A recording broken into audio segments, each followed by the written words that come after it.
Hello and welcome.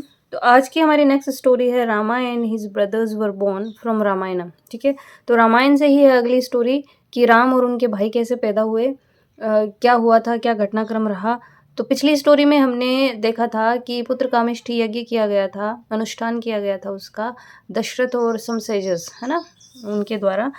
तो आज हम देखेंगे इसमें जो स्टोरी है, इसमें थोड़े पैसिव फॉर्म में सेंटेंसेस दिए हुए हैं। थोड़ा सा मैं आपको समझा देती हूँ कि देखिए, ये स्टोरीज जो चलेंगी वो पास्ट टेंस में चलेंगी, और डेफिनेटली पास्ट टेंस में ज़्यादा से ज़्यादा कौन सा टेंस यूज़ होगा? पास्ट इंडेफिनेट, पास्ट सिंपल का। ठीक है, तो यहाँ पहला सेंटेंस, ये जो हेडलाइन है इसकी, Rama and his brothers were born, Ram और उनके भाई पैदा हुए, वर बोर्न। तो यहाँ पे ये यही सेंस देंगे कि वर बोर्न मतलब पैदा हुए। जैसे ही वॉज नेम्ड, उसे पुकारा जाता था और या उसको नाम दिया गया, है ना। ही वॉज नेम्ड रामा, तो उनको नाम दिया गया, वॉज नेम्ड। तो कहाँ आता है? ये पैसिव फॉर्म में होता है, was were plus third form, है ना। जैसे प्रेजेंट में होगा तो यहाँ पे is are am plus third form होगा। अब ये चल रही है पास्ट की, तो पास्ट की चीज़ें ही अपन, पास्ट के बारे में ही अपन यहाँ पे बात करेंगे। प्रेजेंट की जो बातें होंगी वो पैराग्राफ जो अपन पढ़ते हैं उनमें करेंगे, उनमें डिटेल से जानेंगे। तो वर बोर्न, वर या वोज प्लस थर्ड फॉर्म कब आता है? ये जब हम सेंटेंस को पैसिव फॉर्म में बना देते हैं तब होता है। कैसे होता है मैं आपको थोड़ा सा इसका आइडिया देती हूँ। देखिए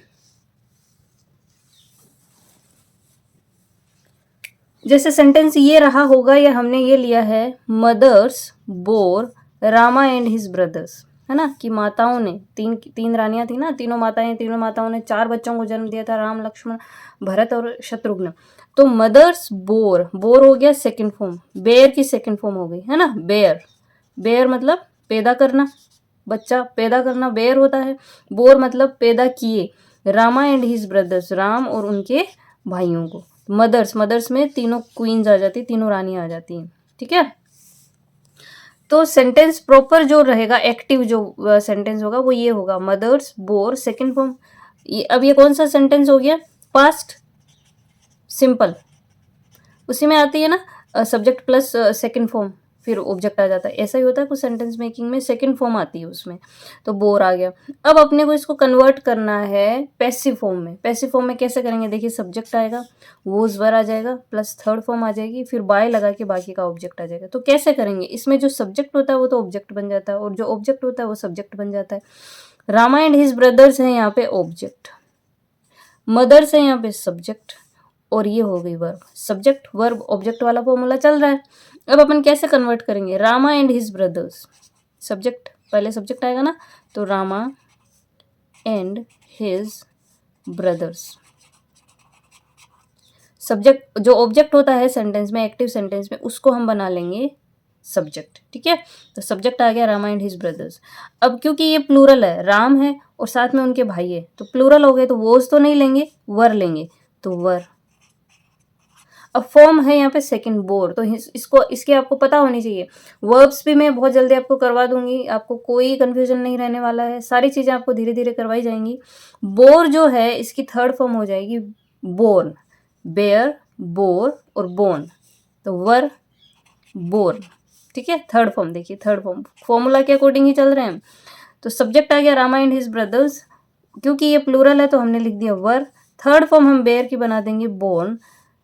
अब बाय लगा के आगे मदर्स लिखना चाहो तो लिख दो, क्योंकि जरूरी नहीं है लिखना, ये जरूरी नहीं है, ये मदर्स लिखना जरूरी नहीं है। बाकी तो बाय लगा के सब्जेक्ट ऑब्जेक्ट तो आपको यहाँ डालना पड़ेगा, तो सब्जेक्ट जो होगा वो ऑब्जेक्ट बन जाएगा। लेकिन मदर्स लिखना जरूरी नहीं है, इसलिए नहीं है कि Rama and his brothers were born, तो वो पैदा हुए, यही सेंस निकलता है। अब ऑब्वियसली पैदा तो मदर्स ही करेंगे ना, पिता तो करने से रहे। तो अंडरस्टूड है, ये जनरल एक नॉलेज है आपका, जनरल सेंस आपका होना चाहिए कि ये जो ऑब्जेक्ट यहाँ पे डालना जरूरी है या नहीं। अगर डाल भी देते तो कोई दिक्कत नहीं है, अगर नहीं भी डालेंगे तो भी कोई दिक्कत नहीं है। Rama and his brothers were born. अब अपना जो ये देखिए, ये है Rama and his brothers were born. Clear हुआ?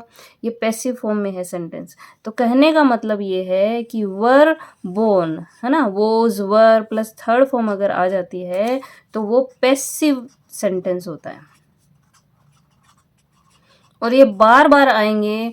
आप जितना इंग्लिश पढ़ेंगे उसमें उलझेंगे, है ना। उलझने का मतलब है ये चीज़ें बार बार आएंगी, तो उलझने से बेटर है कि धीरे धीरे वन बाय वन उन चीज़ों को क्लियर करते जाएं, समझते जाएं, तो आपके लिए चीज़ें आसान होती जाएंगी। अब आते हैं हम हमारी स्टोरी पे। ऐसे वाले जो सेंटेंस है ना, पैसिव वाले, इस फॉर्म में बार बार आएंगे और प्रेजेंट टेंस में भी आएंगे। तो प्रेजेंट टेंस वाले या जो फ्यूचर टेंस वाले हैं वो तो हम देखेंगे पैराग्राफ्स में। स्टोरीज में आपको केवल पास्ट टेंस का ही भान होगा, मतलब उसी का नॉलेज होगा। अब देखते हैं, during the yagya a god emerged from the flames. During होता है दौरान, द यज्ञ मतलब यज्ञ की, है ना। तो द इसलिए है क्योंकि इस यज्ञ की बात पहले वाले उस स्टोरी में हो चुकी है। अगर आप कंटिन्यूसली उन स्टोरीज को पढ़ रहे हैं तो आपको पता होना चाहिए कि यज्ञ की बात बार बार हो रही थी, तो द यज्ञ हो गया। कोमा लगा है, मतलब एक, गॉड मतलब देवता, इमर्ज होता है प्रकट होना, इमर्ज्ड डी लग गया मतलब सेकंड फॉर्म बनाइए। इंडेफिनेट पास्ट इंडेफिनेट टेंस का पूरी स्टोरी में यूज होगा, तो सेकंड फॉर्म का ज़्यादा से ज़्यादा यूज होगा, ये आप दिमाग में बिठा लो। तो इमर्ज्ड मतलब प्रकट हुए, फ्रॉम मतलब से, कहाँ से, द फ्लेम्स मतलब आग से, आग फ्लेम होती है लपटें, तो आग की लपटों से। सेंस समझते जाओ बस, ठीक है। तो दौरान during the yagya a god emerged from the flames, तो यज्ञ के दौरान एक देवता आग की लपटों से प्रकट हुए। क्लियर, चलो जी। ही had a golden bowl which had payasam in it. He मतलब वह, हैड, अब देखिए बार बार बताया है, हेज, हैव, हैड, तीनों का मतलब होता है किसी चीज का आपके पास होना या रखना, ठीक है।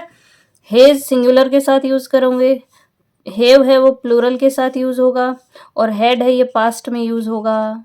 क्लियर, कोई चीज आपके पास है या आप कोई चीज रखते हैं, मेरे पास ये है, I have a car, he has a car, he had a car, I had a car, we had a car, हमारे पास एक कार थी, हमारे पास एक कार है, मेरे पास एक कार है, उसके पास एक कार है। मतलब आप कोई चीज़ रख रहे हैं, आपकी कोई चीज़ है, आपका कोई पोजीशन है, तभी तो आप कह रहे हो ना। तो ही हैड मतलब उनके पास था।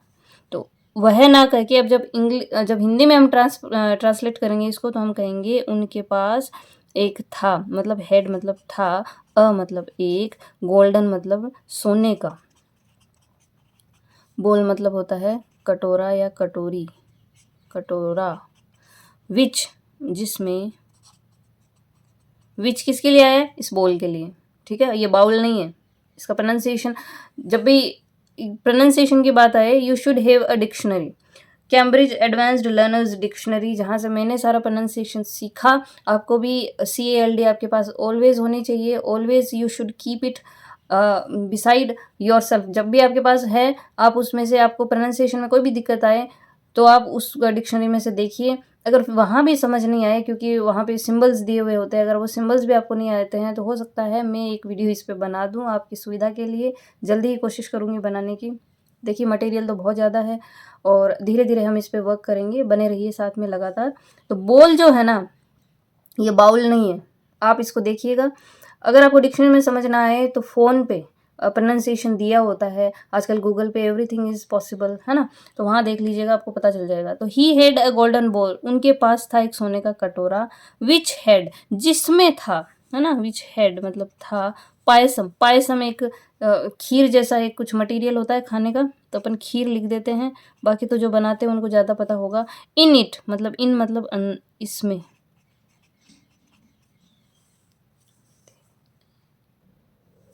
तो उनके पास एक सोने का कटोरा था जिसमें खीर था, ठीक है। हेड, अब देखिए विच, हेड का मतलब फिर से ये होना या रखने वाला ही है। विच का मतलब हो गया कटोरा, तो कटोरे में क्या था, payasam. He told king Dasharatha that it was a gift from the gods. He वह, अब ट्रांसलेशन में आएगा कि उन्होंने, टोल्ड, टेल की सेकंड फॉर्म है, टेल मतलब बताना, टोल्ड मतलब बताया, उन्होंने बताया, किसने, ये जो गॉड थे इन्होंने बताया, किंग दशरथा राजा दशरथ को, दैट मीन्स की, यह क्या, ये पायसम, वोज था, मतलब एक, गिफ्ट मतलब उपहार, फ्रॉम मतलब से, द गॉड्स देवताओं से। ठीक है। तो उन्होंने बताया राजा दशरथ को कि यह क्या था, ये जो पायसम था ये एक उपहार था देवताओं की तरफ से। ठीक है। The celestial being told him to give the payasam to his wives. The celestial being, celestial क्या होता है, देवीय। बीइंग मतलब होता है प्राणी, जैसे ह्यूमन बीइंग है ना। तो द सेलेस्टियल बीइंग, तो देवीय जो प्राणी आए थे, गॉड, टोल्ड बताया, हिम मतलब उनको, क्योंकि हमें रेस्पेक्ट देनी है राजा दशरथ को, तो उनको, या उससे भी कह सकते थे हम, उनको, टू गिव मतलब देना, द पायसम खीर, टू हिज वाइव्स, टू मतलब को, हिज वाइव्स मतलब पत्नियों। तो देवीय प्राणी ने उनको उनको बताया कि ये जो खीर थी ना, ये उनकी पत्नियों को देनी है। Once they ate it they would be blessed with children. Once एक बार, दे मतलब वे, मतलब उनकी वाइव्स जो है, पत्नियां हैं, खा ले, ईट मतलब खाना, और एट मतलब खा ले, इसे मतलब खीर को, दे तो क्या हो जाएंगी, वे, वुड भी हो जाएंगी, बी मतलब होना, वुड मतलब विल का सेकंड फॉर्म हो गया वुड, है ना, पास्ट जो बोलते हैं जिसको, तो वो हो गया, तो वो हो जाएंगी ब्लेस्ड, मतलब क्या बोल सकते हैं उसको, ब्लेस्ड विद चिल्ड्रन मतलब उनको बच्चों से युक्त, बच्चों से युक्त मतलब उनको बच्चों का आशीर्वाद मिल जाएगा। तो एक बार वे इसे खा ले, वंस दे एट इट, एक बार वो उसे खा ले, दे वुड बी वो हो जाएंगी ब्लेस्ड विद चिल्ड्रन मतलब उनको बच्चों का आशीर्वाद मिल जाएगा।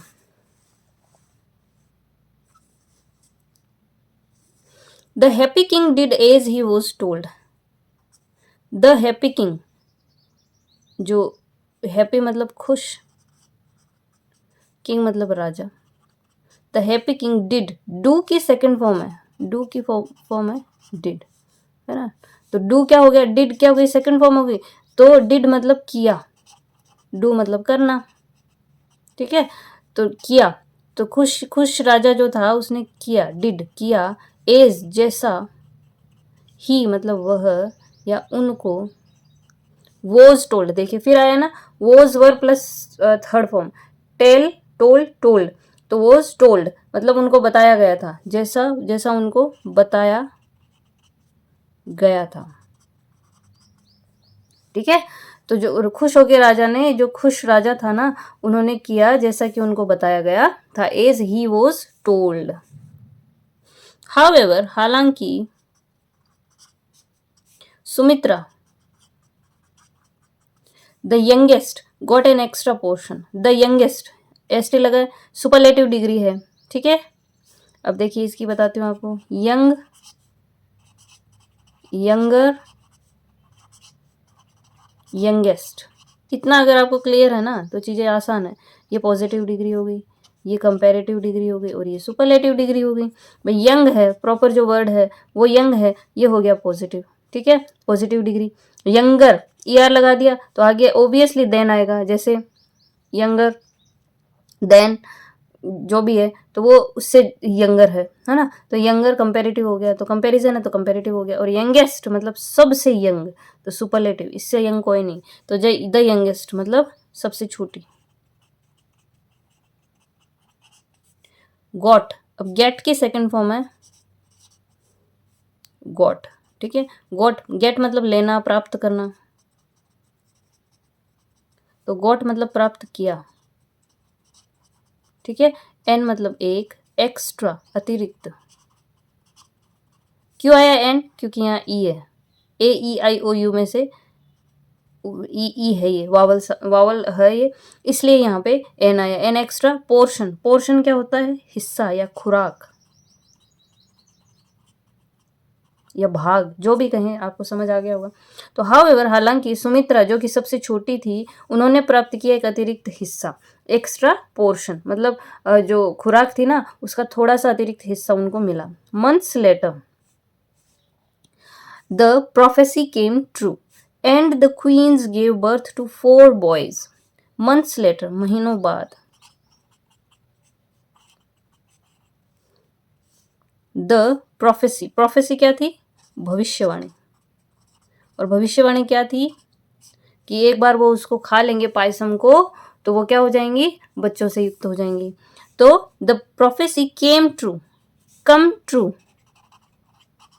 फ्रेज ये एक तरीके का। कम ट्रू मतलब किसी चीज का सत्य होना, है ना। केम ट्रू मतलब भविष्यवाणी सत्य हुई। कम की सेकंड फॉर्म हो गई केम, तो भविष्यवाणी सत्य हुई। एंड और द क्वींस, रानियों ने गिव, गिव की सेकंड फॉर्म है गिव, मतलब गिव मतलब देना, गिव मतलब दिया। क्या दिया? बर्थ मतलब जन्म। टू 4 बॉयज, 4 बच्चों को, 4 लड़कों को। आपको पता ही है 4 लड़के कौन है, ठीक है। तो महीनों बाद द प्रोफेसी केम ट्रू, भविष्यवाणी सत्य हुई। और the queens give birth to 4 boys, रानियों ने 4 लड़कों को जन्म दिया। Clear. Kaushalya son was named Rama. देखिए was were plus third form, बार बार बताया पैसिव फॉर्म में है sentence. Kaushalya son, Kaushalya apostrophe लगा के ऐसे ना, तो कौशल्या का के की होता है, ये का के की। अब चुनना आपको है कि इनमें से हिंदी ट्रांसलेशन में क्या करेंगे। तो कौशल्या का सन है ना, तो कौशल्या का बेटा। वॉज नेम्ड नाम दिया गया, क्या? रामा, तो राम। तो कौशल्या के बेटे को नाम दिया गया Ram. Kaikeyi gave birth to Bharata, हाँ ये सेंटेंस में खत्म है। तो केकई गेव, वही वापस गिव की सेकंड फॉर्म, दिया बर्थ जन्म, किसको? टू भरता, तो भरत को, ठीक है। तो केकई ने जन्म दिया भरत को। Sumitra who had received 2 portions of the payasam had twins. Sumitra जिसने, हु मतलब जिसने, head received, head plus third form. अब केवल हेड होता ना तो हेड, हेव और हेज वाला मैंने आपको बताया था किसी चीज का होना या रखना, पर हेड प्लस थर्ड फॉर्म है यहाँ पे, मतलब पास्ट परफेक्ट टेंस, ठीक है। तो हेड रिसीव्ड मतलब प्राप्त किया था, जिसने प्राप्त किया था क्या? 2 मतलब 2, पोर्शंस मतलब हिस्से, प्राप्त किए थे 2 हिस्से, किसके? ओ मतलब के या का, द पायसम खीर। तो सुमित्रा जिसने 2 हिस्से खीर के प्राप्त किए थे, कॉमा लगा के है हेड ट्विंस। हेड मतलब हुए, ट्विंस मतलब जुड़वा, ठीक है। और वो जुड़वा कौन थे? लक्ष्मण एंड शत्रुघ्न। और शत्रुघ्न, ठीक है। तो सुमित्रा जिनको 2 हिस्से खीर के प्राप्त हुए थे, शी हैड। अब देखिए क्योंकि अगर अलग अलग होता ना सेंटेंस तो ये होता Sumitra had received 2 portions of payasam, ठीक है। शी हैड ट्विंस अगर अलग अलग करते तो, लेकिन क्योंकि सेंटेंस को जोड़ना है, लैंग्वेज को इफेक्टिव बनाना है, तो उन्होंने क्या कह दिया? सुमित्रा जिसने प्राप्त किए थे खीर के 2 हिस्से, उनके जुड़वा हुए।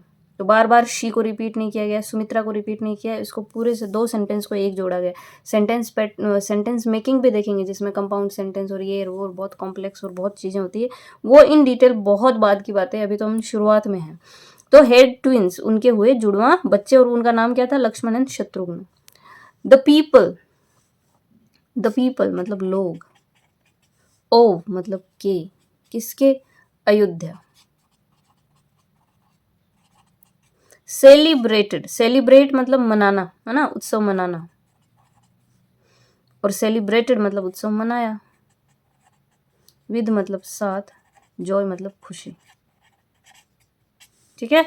तो अयोध्या के लोगों ने उत्सव मनाया खुशी से, तो खुशी से अयोध्या के लोगों ने उत्सव मनाया। अब हिंदी में भी, इंग्लिश में भी लिखने कई तरीके हैं, बोलने कई तरीके हैं, तो हिंदी में भी हर भाषा का है ना, ये तो एक गुण है। अच्छा, तो अयोध्या के लोगों ने खुशी से उत्सव मनाया। So this was the story. बहुत प्यारी स्टोरी थी, मुझे बहुत अच्छी लगी, लेकिन साथ में आपको बहुत कुछ चीज़ें सीखने को यहाँ मिली होंगी। बस ये याद रखिए आप तो कि यहाँ आपको चीज़ें बहुत सी सीखने को मिलेंगी, बहुत सी चीज़ें नई नई समझ आएंगी। पैसिव फॉर्म में कैसे सेंटेंस मेकिंग होती है, जो पास्ट इंडेफिनिट टेंस है वो भी आपको बताया है। जब पैराग्राफ्स करेंगे तो उसमें प्रेजेंट के बारे में जानेंगे, फ्यूचर के भी कई सेंटेंसेस आएंगे वो भी जानेंगे। और जो स्टोरीज को लेने का मेरा मकसद एक ही है कि इसमें आपको पास्ट जो टेंस है ना उसका बहुत अच्छे से नॉलेज होने वाला है, बहुत अच्छे से इन डिटेल आप चीज़ों को समझ सकते हैं केवल पास्ट टेंस की।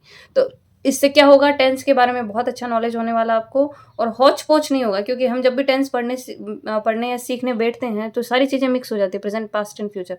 लेकिन पैराग्राफ्स लेने का मकसद और साथ के साथ ही स्टोरीज डेली की लेने का मेरा मकसद एक ही है कि स्टोरीज के थ्रू आप पास्ट टेंस को बहुत अच्छे से इन डिटेल सीख सकते हैं, और पैराग्राफ्स में आप प्रेजेंट टेंस को प्लस फ्यूचर टेंस बहुत अच्छे से सीख सकते हैं। तो आपकी होच पोच नहीं होंगी चीज़ें, और दिमाग में बहुत अच्छे से ये सेट होने वाली हैं। तो बने रहिए वीडियोज़ के साथ, अनलिमिटेड वीडियोज़ आने वाले हैं। आपको बस एक ही हेल्प मेरी करनी है, and that is to like, share and subscribe the channel. उन लोगों तक ज़्यादा से ज़्यादा पहुँचाइए, अपने दोस्तों तक पहुँचाइए, अपने लोगों तक पहुँचाइए जो तैयारी कर रहे हैं या सीख रहे हैं इंग्लिश, है ना? तो इससे मुझे मोटिवेशन मिलता है, तो मैं और ज़्यादा अच्छे से इफ़ेक्टिव वे में आपके लिए वीडियोज़ तैयार कर पाऊँगी। साथ में ग्रामर पे मैं बहुत अच्छे वीडियोज़ लाने वाली हूँ, बहुत ही सिंपल वे में। तो वीडियोज़ को देखते रहिए, लाइक, शेयर एंड सब्सक्राइब करिए। मिलते हैं नेक्स्ट वीडियो में, till then bye, thank you.